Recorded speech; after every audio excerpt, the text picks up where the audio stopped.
ఒక మనిషిని డబ్బే రక్షిస్తుందనుకుంటే,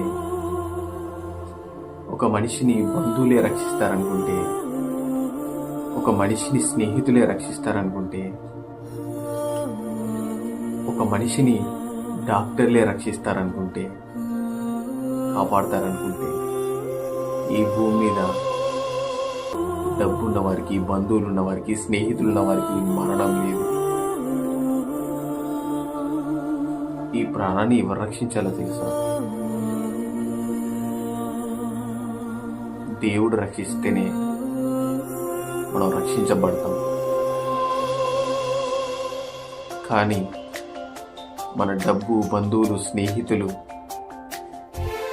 డాక్టర్లు కూడా మన ప్రాణాన్ని రక్షించలేరు, కాపాడలేరు. ఎవరు రక్షించాలి?